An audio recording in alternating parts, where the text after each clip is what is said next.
Selamat pagi pemirsa, apa kabar Anda di pagi hari ini? Senang sekali saya Heri Orun kembali menjumpai Anda dalam Berita Papua. Sejumlah informasi pilihan dan teraktual telah dirangkum tim redaksi kami. Berikut 3 berita utama kami sajikan untuk Anda.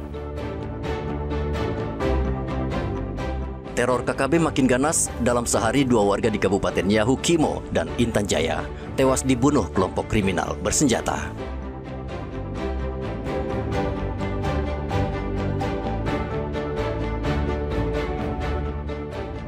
Jelang pemungutan suara ulang, Ditres Narkoba Polda Papua bersama TNI melakukan tes urin di seluruh tempat hiburan malam kota Jayapura.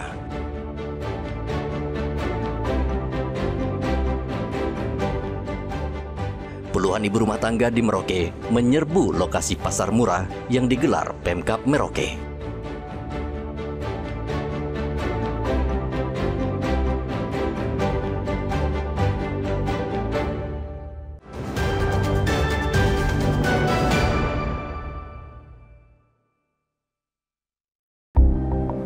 Kelompok kriminal bersenjata kembali meneror warga sipil. Kali ini dalam satu hari mereka membunuh 2 warga sipil di 2 kabupaten. Di Yahukimo, Provinsi Papua Pegunungan, KKB membunuh Andi Hasan, pria berusia 30 tahun, di dalam rumahnya di Jalan Dekai pada hari Jumat. Korban tewas dengan sejumlah luka tikaman di sekujur tubuhnya.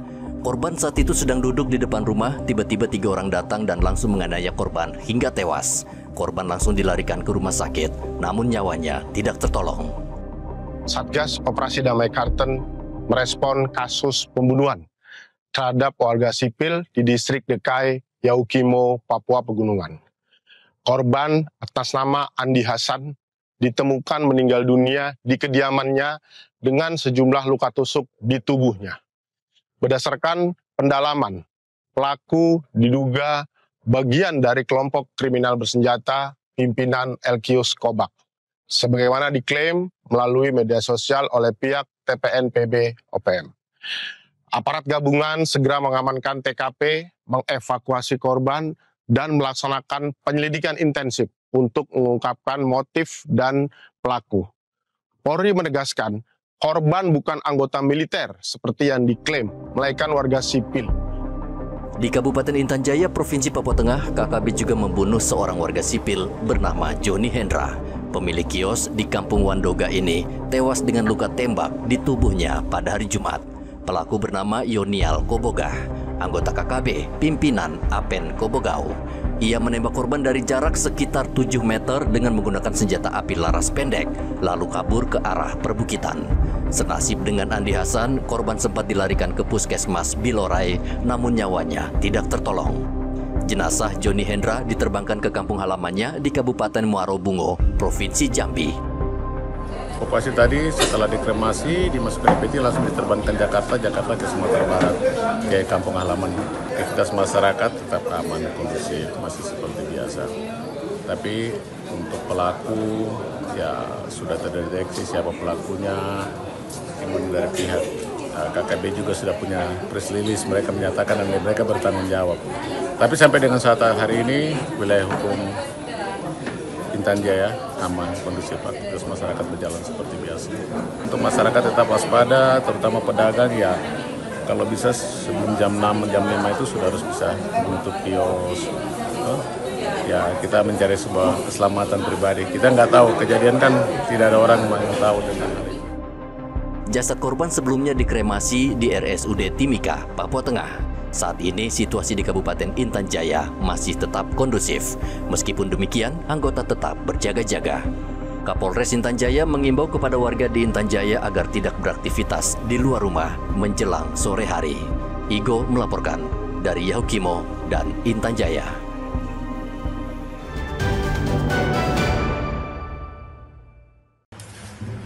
Satuan Tugas Operasi Damai Karten kembali menangkap 1 anggota kelompok kriminal bersenjata di wilayah Yahukimo pada hari Sabtu. Pelaku diringkus di distrik Dekai tanpa perlawanan. Dari hasil pemeriksaan, Wanggol Sabolim mengakui bergabung dengan kelompok KKB sejak tahun 2022. Wanggol mengaku sebagai pelaku pembunuhan terhadap Lajahari yang terjadi pada 30 Januari 2025. Tak hanya itu, pada 2 Mei 2025 bersama dua rekannya, Ben Sabolim dan Kasim Bisilak, Wanggol juga melakukan penyerangan terhadap Agustinus Lambi, seorang supir mobil pengangkut galon air. Pada hari Sabtu, 26 Juli 2025, Satgas Operasi Damai Karten telah mengamankan seseorang yang bernama Wanggol Sobolim, pelaku penganiayaan dan pembunuhan warga sipil di Kabupaten Yaukimo, Provinsi Papua Pegunungan. Dalam pemeriksaan, pelaku mengakui keterlibatannya sebagai kelompok kriminal bersenjata Batalion Sisibia dan mengungkap dua tindak kejahatan serius, yakni pembunuhan terhadap Lajari serta penyerangan terhadap pengantar galon isi ulang Agustinus Lambi. Proses interogasi menjadi titik awal pengungkapan lebih luas terhadap jaringan kekerasan di wilayah tersebut. Polri menegaskan bahwa kejahatan terhadap warga sipil tidak akan dibiarkan tanpa proses hukum. Aparat akan mendalami keterlibatan pelaku lain dan memperkuat perlindungan bagi masyarakat Papua. Wanggol harus mempertanggungjawabkan perbuatannya dengan ancaman hukuman penjara seumur hidup. Polisi hingga kini masih mencari cara untuk menangkap seluruh KKB, pelaku teror di Kabupaten Yahukimo. Rian Tonai melaporkan dari Yahukimo, Papua Pegunungan.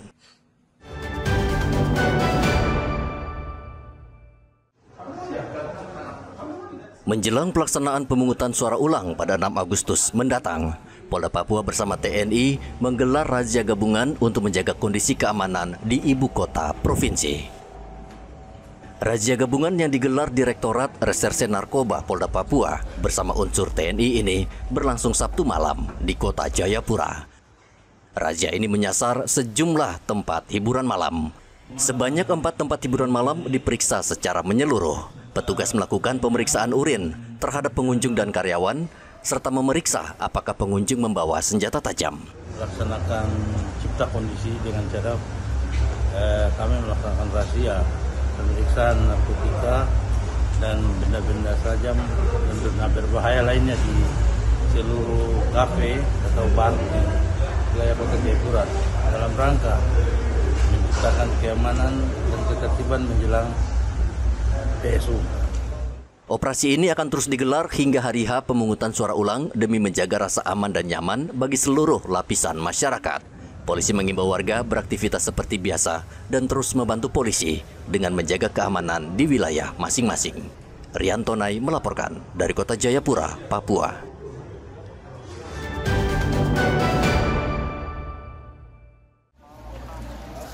Hampir setiap kapal pelni yang sandar di Pelabuhan Merauke, petugas selalu menangkap penumpang yang berusaha menyelundupkan minuman keras dari berbagai daerah di Indonesia. Pelaku menggunakan berbagai modus untuk mengelabui petugas, seperti memasukkan minuman keras ke dalam kantong plastik es, kemudian dimasukkan dalam karung bersama umbi-umbian. Kapolsek menegaskan, jika praktik ini terus berlanjut, para pelaku akan dijerat pidana tanpa toleransi.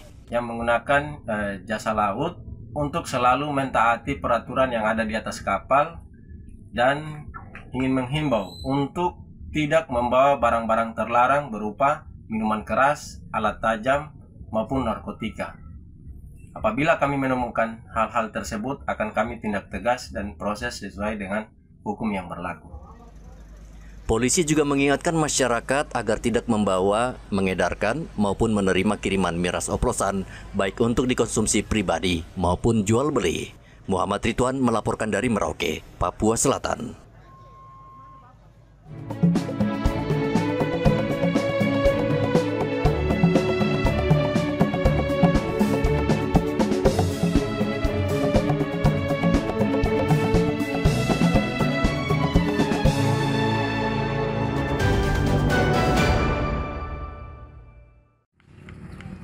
Puluhan ibu rumah tangga datang dari berbagai kawasan di Merauke.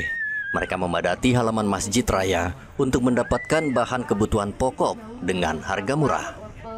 Pasar murah sengaja digelar di lapangan Masjid Raya oleh Pemkab dan Bulog untuk menyasar warga kurang mampu. Sulis, warga Seringgu, sudah tiba di lokasi sejak pukul 1 siang waktu setempat. Padahal pasar murah baru dibuka pukul 4 sore. Sulis tidak mau kehabisan bahan pokok. dari jam setengah 1 sudah sampai sini, Pak. Terus? Ternyata masih jam 4 penjualannya. Ini berapa jam menunggu ini?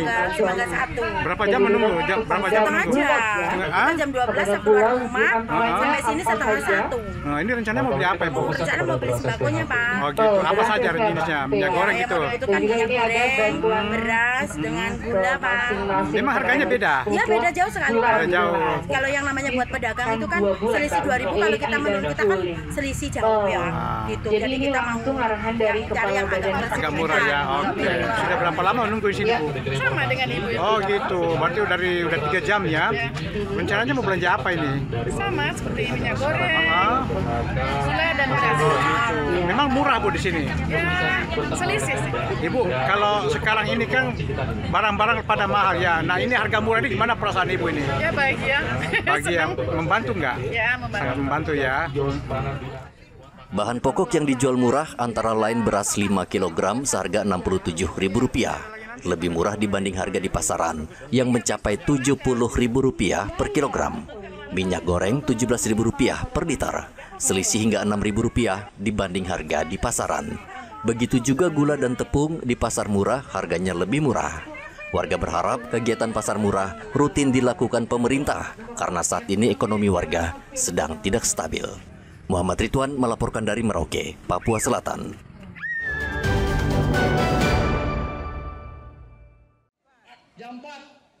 63.000 lebih keluarga miskin menerima bantuan beras dari pemerintah. Penyerahan beras dilakukan secara simbolis oleh Bulog yang bekerja sama dengan Korem 172 di lapangan Asrama Bucen 3 Waena, Kota Jayapura. Setiap satu keluarga menerima 20 kg beras untuk periode Juni dan Juli 2025. Ucap terima kasih pada Bapak dan Ibu di sini dan bantuan. Kami minta terima kasih banyak. Apa saja yang dibantu Ibu pemberiannya? Beras dan kebagian sudah ada di sini. Minyak. Terima kasih pada Danrem atas bantuan beras Bulog pada masyarakat. Selain penyerahan beras bantuan, Bulog dan Korem 172 juga menggelar pasar murah dengan menyediakan beras seharga Rp60.000 per karung kemasan 5 kg dan minyak goreng seharga Rp15.000 per liter. Harga tersebut lebih rendah dari harga eceran tertinggi. Nah, hari ini penyaluran untuk bantuan pangan ada 4 kelurahan.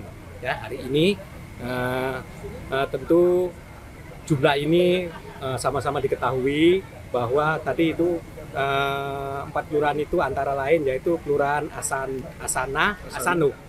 Asano ya, Kelurahan Numbai, AB Pantai sama Awio. Ya, nah itu jumlahnya ada 1.491 penerima bantuan.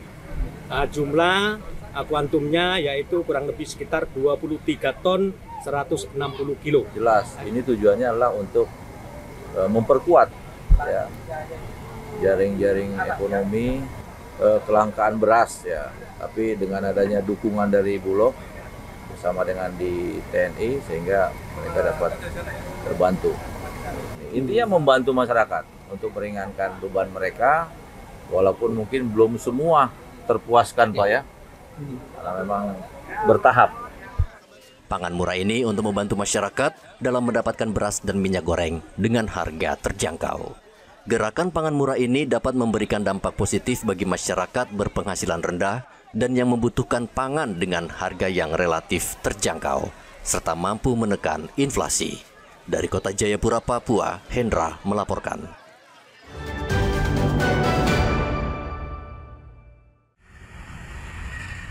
Wilayah Papua Selatan saat ini memasuki musim kemarau. Kondisi serupa juga terjadi di lebih 60% wilayah Indonesia. Namun, menurut Badan Meteorologi, Klimatologi, dan Geofisika, fase kemarau kali ini tergolong kemarau basah, di mana hujan masih berpotensi sering terjadi, meskipun secara umum cuaca masuk musim kemarau. Namun untuk wilayah tengah sampai timur saat ini masih berkategori hujan yang cukup signifikan. Gitu. Namun untuk tahun ini wilayah Indonesia dikategorikan sebagai kemarau basah, yang artinya di tahun ini kemaraunya masih diselingi dengan hujan-hujan mungkin hujan ringan hingga sedang. Jadi masyarakat tidak perlu takut bahwa kapan kemarau akan datang. Saat ini kemarau sudah datang, sudah setengah dari wilayah Indonesia sudah kemarau. Namun untuk tipenya sendiri masih kemarau basah. Jadi tandanya kemarau dengan diselingi hujan-hujan tertentu di wilayah yang sekitar. BMKG mengimbau warga untuk tetap waspada terutama terhadap potensi hujan deras yang bisa menyebabkan banjir dan tanah longsor yang bisa mengganggu aktivitas warga. Warga dan nelayan di Merauke diimbau terus mengecek informasi cuaca di berbagai kanal BMKG termasuk media sosial. Muhammad Ridwan melaporkan dari Merauke, Papua Selatan.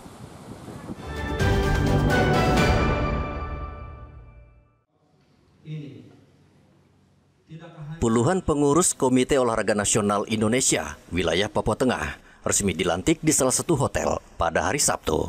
Suasana pelantikan pengurus KONI Provinsi Papua Tengah berlangsung hikmat, dihadiri langsung oleh Wakil Gubernur Papua Tengah, Deinas Gelei. Ketua Umum KONI Pusat, Letjen Purnawirawan Marciano Norman, memimpin langsung prosesi pelantikan yang menetapkan Yosua Tipigau sebagai Ketua Umum KONI Papua Tengah dan Yeki Tobai sebagai Sekretaris Umum.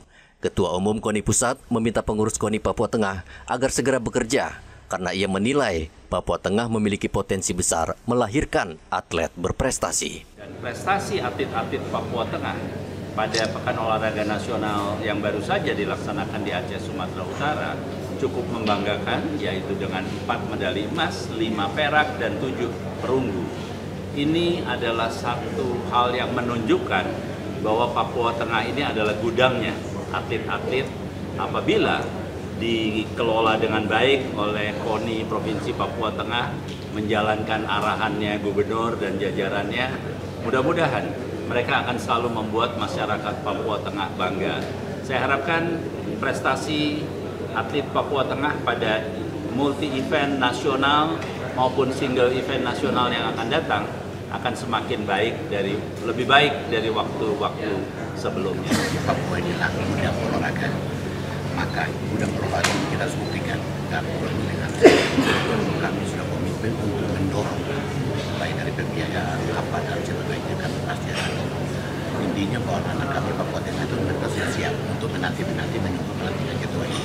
Kalau sudah pelantikan ketua ini pasti dia akan melihat apa ini dia punya supaya latihan langkah-langkah cabang-cabang olahraga nyaman itu sudah mulai persiapan. KONI Papua Tengah akan mempersiapkan atlet untuk berlaga di PON ke-22 yang akan dilaksanakan di Nusa Tenggara Barat. Dari Mimika Papua Tengah, Igobat Momolin melaporkan.